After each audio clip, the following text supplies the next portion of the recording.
महाकुंभ का मेला अपनी विशालता और आध्यात्मिक महत्व के लिए प्रसिद्ध है। लाखों श्रद्धालु यहाँ अपने पाप धोने और मोक्ष की कामना के साथ आते हैं, परंतु इस बार मेला एक अजीब और रहस्यमयी घटना का केंद्र बन गया। साधु, सन्यासियों और तांत्रिकों से भरा यह मेला अचानक चर्चा में आ गया जब पुलिस ने एक अघोरी साधु को हिरासत में लिया। साधु के पास से जब्त सामान ने सबको चौंका दिया। उस साधु की रहस्यमयी उपस्थिति ने लोगों का ध्यान आकर्षित कर रखा था। उसकी आंखों में एक गहरी चमक थी और चेहरा हमेशा ढका रहता था। उसके पास जो सामान था वह किसी साधारण व्यक्ति की समझ से परे था। एक दिन मेला क्षेत्र में गश्त लगाते हुए पुलिस को सूचना मिली कि एक साधु संदिग्ध गतिविधियों में लिप्त है। वह मेला क्षेत्र के एकांत कोने में, जहां आम श्रद्धालु भी कम जाते थे, गहरे ध्यान में बैठा हुआ था। उसके चारों ओर अजीबोगरीब आकृतियां मिट्टी पर उकेरी गई थीं। कुछ दियों में जलती हुई काली लौ और धुएं में मिलती जड़ी बूटियों की गंध से पूरा क्षेत्र रहस्यमय हो गया था। पुलिस ने साधु की इस असामान्य स्थिति को देखकर वहां तुरंत पहुंचने का फैसला किया। कहानी में आगे बढ़ने से पहले अगर आप भी भगवान को मानते हैं तो वीडियो को लाइक करके कमेंट बॉक्स में हर हर महादेव जरूर लिखिए। साधु गहरे स्वर में कुछ मंत्र पढ़ रहा था। उसकी आवाज इतनी गूंजदार और विचित्र थी कि वहां पहुंचते ही पुलिस वालों को असहजता महसूस होने लगी। जैसे ही पुलिस ने उसे रोका, उसने अपनी गहरी और चमकदार आंखें खोलीं। साधु की उपस्थिति में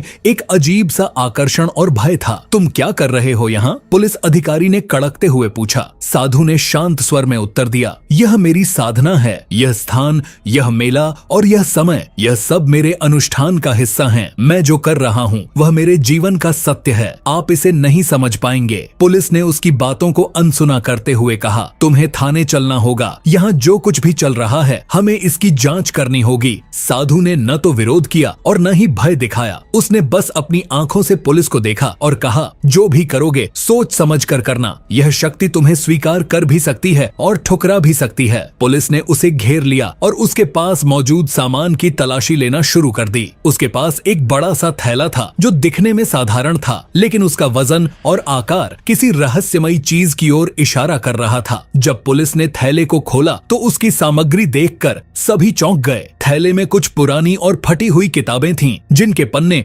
रहस्यमय चित्रों और अज्ञात भाषाओं के शब्दों से भरे हुए थे। वहाँ एक शीशे की छोटी सी बोतल थी जिसमें गहरे रंग का तरल भरा हुआ था। इसके अलावा थैले में एक सिलाई से पूरी तरह बंद किया हुआ छोटा पैकेट था। यह क्या है? एक पुलिस अधिकारी ने पैकेट को हाथ में उठाते हुए पूछा। साधु ने धीरे से कहा, यह मेरा सबसे कीमती सामान है, इसे मत छूना। यह वह शक्ति है जो मेरे गुरु ने मुझे सौंपी है। पुलिस ने उसकी चेतावनी को अनदेखा करते हुए पैकेट को खोल दिया। पैकेट के भीतर से एक सुनहरे धागे में बंधा हुआ छोटा सा लॉकेट निकला। यह लॉकेट साधारण नहीं था। इसके ऊपर बने हुए चिन्ह किसी प्राचीन तांत्रिक ग्रंथ के प्रतीत हो रहे थे। यह किस प्रकार का लॉकेट है? पुलिस अधिकारी ने पूछा। साधु ने अपनी आंखें बंद कर लीं और गहरी सांस लेते हुए बोला, यह मेरे गुरु द्वारा दिया गया दिव्य लॉकेट है। इसके भीतर एक शक्ति समाई हुई है जो सृष्टि के नियमों से परे है। इसे छूने का मतलब है इसे जागृत करना, और जो इसे जागृत करता है वह इसके परिणामों को भोगने के लिए बाध्य होता है। जैसे ही पुलिस अधिकारी ने लॉकेट को अपनी हथेली में कसकर पकड़ा, अचानक वातावरण में बदलाव आने लगा। हवा भारी हो गई और एक अजीब सी ठंड फैलने लगी। लॉकेट से एक हल्की सी गूंज उठी, जैसे कोई प्राचीन मंत्र दोहराया जा रहा हो। यह आवाज कैसी है? एक अन्य अधिकारी ने घबराते हुए पूछा। तभी लॉकेट से एक तेज चमक निकली जिसने पूरे कमरे को रोशन कर दिया। पुलिस अधिकारी चौंक कर पीछे हटे। साधु ने कहा, यह उसकी चेतावनी है। यह लॉकेट हर किसी के लिए नहीं है। इसे छेड़ने का मतलब है इसे चुनौती देना। लॉकेट की चमक धीरे धीरे कम होने लगी, लेकिन इसकी उपस्थिति ने सभी को विचलित कर दिया था। अधिकारी ने इसे फिर से पैकेट में रखने की कोशिश की, लेकिन जैसे ही उन्होंने ऐसा किया, लॉकेट हवा में तैरने लगा। यह दृश्य किसी चमत्कार से कम नहीं था। यह क्या हो रहा है? एक अधिकारी ने हकलाते हुए पूछा। साधु ने मुस्कुराते हुए कहा, अब यह जागृत हो चुका है। तुमने इसे छूकर इसे सक्रिय कर दिया है। अब यह शक्ति तुम्हारे आसपास रहेगी। तुमने जो किया है उसके परिणाम तुम्हें भुगतने होंगे। अचानक लॉकेट से एक गहरी आवाज आई जो किसी अनजानी भाषा में कुछ कह रही थी। यह आवाज सुनकर सभी अधिकारियों के चेहरे का रंग उड़ गया। आवाज धीरे धीरे तेज होती गई और पूरे कमरे में गूंजने लगी। साधु ने फिर कहा, यह यह शक्ति किसी साधारण व्यक्ति के बस की बात नहीं। इसे संभालने के लिए आत्मा का शुद्ध होना आवश्यक है, लेकिन अब यह तुम्हारे साथ रहेगा जब तक यह अपने नए स्वामी को स्वीकार न कर ले। पुलिस अधिकारी अब घबराए हुए थे। उन्होंने लॉकेट को वापस साधु को देने की कोशिश की, लेकिन साधु ने सिर हिलाते हुए कहा, यह अब मुझे स्वीकार नहीं करेगा। यह तुम सबका है। तुम्हें इसे समझने और इसकी परीक्षा देने के लिए तैयार रहना होगा। इस पूरी घटना ने पुलिस को गहरे सदमे में डाल दिया। साधु ने अंत में कहा, अब यह शक्ति तुम्हारे जीवन का हिस्सा है। इसे अपनाना होगा, नहीं तो यह तुम्हें समाप्त कर देगी। लॉकेट से निकलने वाली हल्की चमक ने माहौल को और भी रहस्यमय बना दिया। ठंडी हवा चलने लगी और पुलिस अधिकारियों को एक अजीब सा भय महसूस हुआ। जैसे ही लॉकेट की चमक बढ़ने लगी, वातावरण में कुछ अदृश्य शक्ति का प्रभाव महसूस होने लगा। पुलिस अधिकारियों ने देखा कि उनकी दृष्टि धुंधली होने लगी है। यह क्या हो रहा है? एक अधिकारी ने डरते हुए पूछा। तभी आसपास की जगह जैसे किसी अदृश्य बल से घिरने लगी। ठंडी हवा के झोंके एक अजीब सी गंध के साथ बहने लगे। कुछ अधिकारियों को ऐसा प्रतीत हुआ जैसे उनके कानों में किसी अनजानी भाषा के मंत्र फुसफुसाए जा रहे हों। साधु ने शांत भाव से कहा, अब यह शक्ति जाग चुकी है, तुम इसे रोक नहीं सकते। लॉकेट से अचानक एक तेज चमक निकली। यह इतनी तेज थी कि वहां मौजूद सभी पुलिसकर्मी अपनी आंखें बंद करने को मजबूर हो गए। जब उन्होंने आंखें खोली तो उन्हें अपने चारों ओर अजीब दृश्य दिखाई देने लगे। एक अधिकारी ने देखा कि वह एक घने जंगल के बीच में खड़ा है, जहां उसे कोई रहस्यमयी छाया पीछा कर रही है। दूसरे अधिकारी ने देखा कि वह एक अंधेरी सुरंग में भटक रहा है और उसकी सांस घुट रही है। आसमान में काले बादल उमड़ने लगे। ऐसा प्रतीत हुआ जैसे किसी प्राचीन शक्ति ने पूरे वातावरण को अपनी गिरफ्त में ले लिया हो। पुलिस अधिकारी अपनी जगह पर जमे खड़े थे, लेकिन उनकी आंखों में भय स्पष्ट था। साधु ने गहरी आवाज में कहा, यह शक्ति तुम्हें तुम्हारे सबसे बड़े भय से मिलवाएगी। इसे समझने के लिए तुम्हें अपने डर को स्वीकार करना होगा। तभी एक अधिकारी ने हिम्मत जुटाकर कहा, हम इसे वापस तुम्हें देना चाहते हैं, इसे अपने पास रखो। लेकिन जैसे ही उसने लॉकेट को साधु की ओर बढ़ाया, अचानक हवा में एक जोरदार गूंज सुनाई दी। लॉकेट ने एक बार फिर चमकते हुए खुद को हवा में उठा लिया। फिर वह धीरे धीरे वहां से गायब हो गया। पूरा माहौल एक अजीब सी शांति में डूब गया, लेकिन उस शांति में भी डर समाया हुआ था। साधु ने धीमे स्वर में कहा, यह अब वापस अपने स्थान पर चला गया है। तुम इसे रोक नहीं सकते थे और न ही इसकी शक्ति को समझ सकते थे। पुलिस अधिकारी घबराए हुए थे। लॉकेट का गायब होना उनके लिए एक पहेली बन गया। उन्होंने साधु से जवाब मांगा, लेकिन वह सिर्फ मुस्कुराता रहा। यह सब क्या था? इंस्पेक्टर कुमार ने पूछा। साधु ने उत्तर दिया, यह एक ऐसी शक्ति है जो केवल उसे स्वीकार करती है जो इसके योग्य हो। अब यह तुम्हारे लिए खत्म हो गया, लेकिन यह हमेशा के लिए नहीं गया है। यह अपनी ऊर्जा किसी और स्थान पर पहुंचा चुका है। साधु की बातों ने सभी को और भी अधिक बेचैन कर दिया।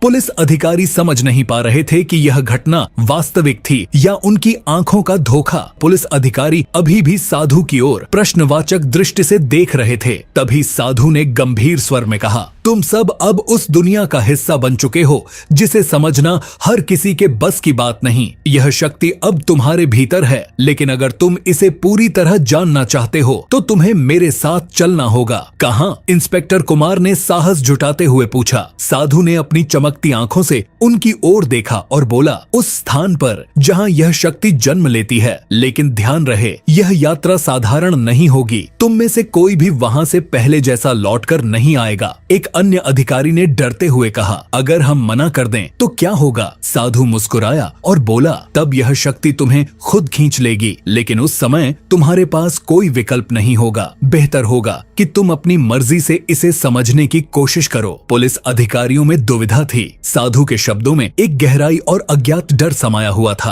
अंततः इंस्पेक्टर कुमार ने निर्णय लिया, हम तुम्हारे साथ चलेंगे। यह जानना जरूरी है कि हम किस चीज का सामना कर रहे हैं। अगर यह सचमुच खतरनाक है तो हमें इसे रोकना होगा। साधु ने एक गहरी सांस ली और धीरे से बोला, तो फिर चलो, लेकिन याद रखना, जो तुम देखोगे वह तुम्हारी कल्पना से परे होगा। तुम्हें अपनी आत्मा का सामना करना होगा। साधु ने जंगल की ओर इशारा किया। पुलिस अधिकारी उसके पीछे चल पड़े। जैसे जैसे वे आगे बढ़े, रास्ता घना और अंधकारमय होता गया। वातावरण में एक अजीब सी ठंडक फैलने लगी। पेड़ों के बीच से आती रहस्यमयी आवाजें उनके मन में डर पैदा कर रही थीं। क्या हम सही कर रहे हैं? एक अधिकारी ने फुसफुसाते हुए पूछा। इंस्पेक्टर कुमार ने दृढ़ता से कहा, हमें यह जानना होगा, कोई और रास्ता नहीं है। साधु ने उनकी ओर मुड़कर कहा, डरो मत, तुम जिस दुनिया में कदम रख रहे हो वहाँ भय ही तुम्हारा सबसे बड़ा दुश्मन होगा। अगर तुमने इसे पार कर लिया तो यह शक्ति तुम्हारी हो जाएगी, लेकिन अगर तुम हार गए तो यह तुम्हें हमेशा के लिए निगल लेगी। जैसे जैसे वे जंगल के भीतर बढ़ते गए, माहौल और भी रहस्यमय होता गया। जंगल में प्रवेश करते ही ऐसा लगा जैसे उन्होंने एक अलग ही दुनिया में कदम रख दिया हो। वहाँ की हवा में एक अजीब सी गंध थी, जैसे कुछ पुरानी और खतरनाक ताकतें जागृत हो रही हों। पेड़ों की शाखाएं इतनी घनी थीं कि सूरज की रोशनी जमीन तक पहुंच ही नहीं पा रही थी। पुलिस अधिकारी आगे बढ़ते रहे। जंगल के भीतर की खामोशी इतनी गहरी थी कि केवल उनके कदमों की आवाज सुनाई दे रही थी। रास्ते में कई बार उन्हें अजीब अजीब आवाजें सुनाई दी, जैसे कोई फुसफुसा रहा हो या उनकी हर हरकत पर नजर रख रहा हो। यह जगह तो पूरी तरह भूतिया लगती है, एक पुलिस अधिकारी ने डरते हुए कहा। साधु ने उसकी ओर देखते हुए कहा, यह सिर्फ शुरुआत है। यह जंगल प्राचीन तंत्र शक्तियों का केंद्र है। जो भी यहाँ आता है उसे अपने भीतर की सच्चाई का सामना करना पड़ता है। थोड़ी देर बाद वे एक खुली जगह पर पहुँचे। वहाँ एक खंडहर जैसी संरचना खड़ी थी। इस खंडहर के चारों ओर अजीबोगरीब चिन्ह बने हुए थे। जगह जगह पर मिट्टी के दीप जल रहे थे, जिनकी लौ अजीब सी नीली थी। यह वही स्थान है, साधु ने कहा। यहाँ वह शक्ति रहती है जिसे तुमने लॉकेट में महसूस किया था। यह तुम्हें तुम्हारे सबसे बड़े भय और सच्चाई से परिचित कराएगी। अब से तुम्हारी हर परीक्षा यहीं शुरू होगी। पुलिस अधिकारियों ने घबराकर एक दूसरे को देखा। खंडहर के भीतर प्रवेश करते ही उन्हें महसूस हुआ कि वहाँ की हवा और भी भारी हो गई है। ऐसा लग रहा था जैसे किसी ने उनका पूरा शरीर जकड़ लिया हो। खंडहर के बीचों बीच एक बड़ा सा पत्थर रखा था, जिसके ऊपर अजीबोगरीब चिन्ह उकेरे गए थे।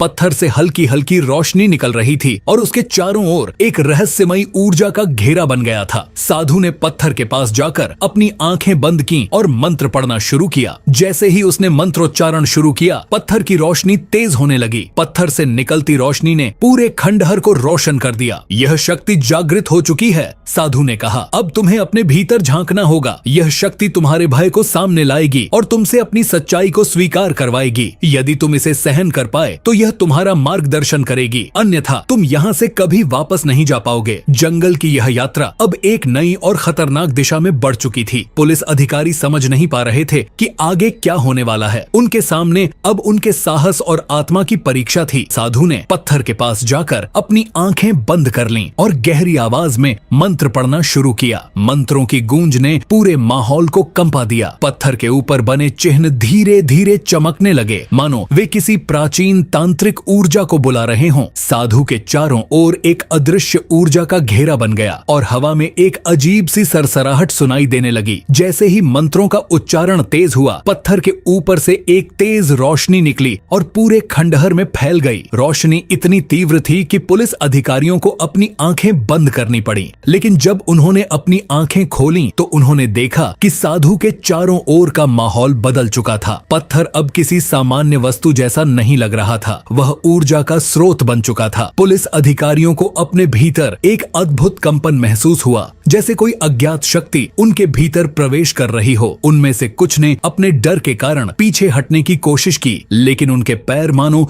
जमीन से चिपक गए थे। यह शक्ति तुम्हारे भीतर प्रवेश कर रही है, साधु ने गहरी आवाज में कहा। यह तुम्हें तुम्हारे सबसे बड़े भय और सच्चाई का सामना कराएगी। इसे रोकने का अब कोई उपाय नहीं है। अचानक पत्थर के चारों ओर की रोशनी ने एक आकृति का रूप ले लिया। वह आकृति एक दिव्य और भयानक शक्ति का प्रतीक थी। पुलिस अधिकारियों ने महसूस किया कि वह शक्ति उनके मन और आत्मा को झकझोर रही है। साधु ने कहा, यह वही शक्ति है जिसे तुमने छेड़ा है। अब यह तुम्हारे जीवन का हिस्सा बन चुकी है। इसे नियंत्रित करना तुम्हारे हाथ में है, लेकिन अगर तुम इसे समझने में असफल रहे तो यह तुम्हें नष्ट कर सकती है। कमरे में चारों ओर गूंजती आवाज, रोशनी और अजीब शक्तियों के इस अद्भुत संगम ने पुलिस अधिकारियों को पूरी तरह से हिला कर रख दिया। उनके भीतर अब तक का सबसे बड़ा संघर्ष शुरू हो चुका था। अपने भय और इस अज्ञात शक्ति से सामना करने का। पुलिस अधिकारी खंडहर के भीतर गहरे में गए। वहाँ उन्हें एक कक्ष मिला जिसमें अद्भुत प्रकाश फैल रहा था। यह प्रकाश उनकी आत्मा को झकझोर देने वाला था। कक्ष के बीचों बीच एक प्राचीन प्रतीक वाला मंडल बना हुआ था जो धीरे धीरे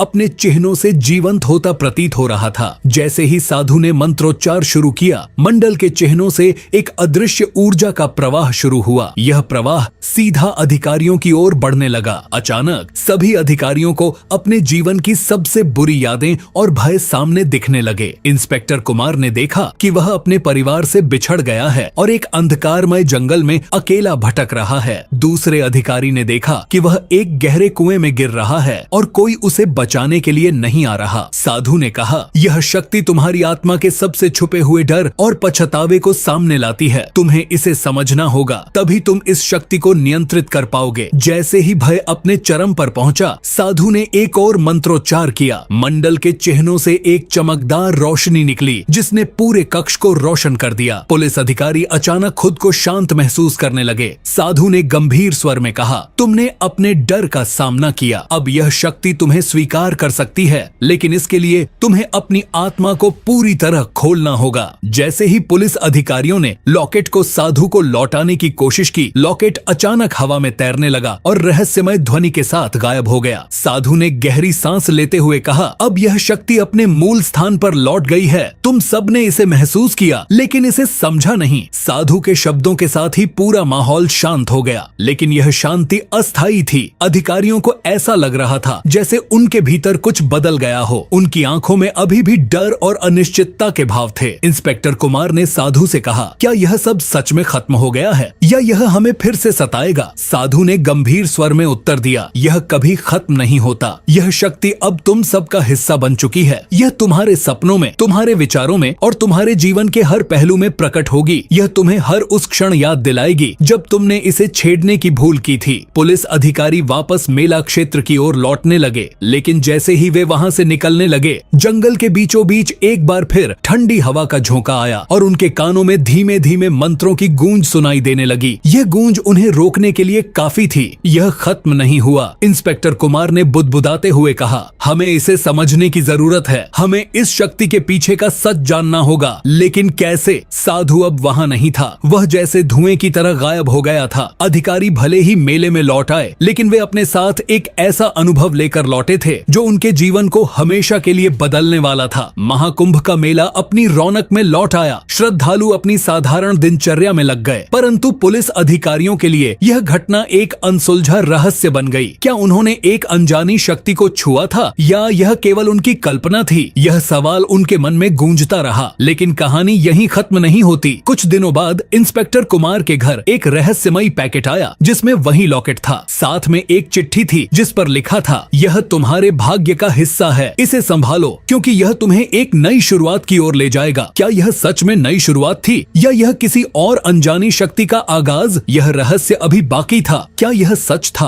क्या महाकुंभ में हुई यह घटना वास्तविक थी या यह किसी की कल्पना मात्र थी? यह सवाल आज भी अनुत्तरित है, परंतु जो भी हुआ उसने महाकुंभ मेले को एक अनोखे और रहस्यमय अध्याय में बदल दिया।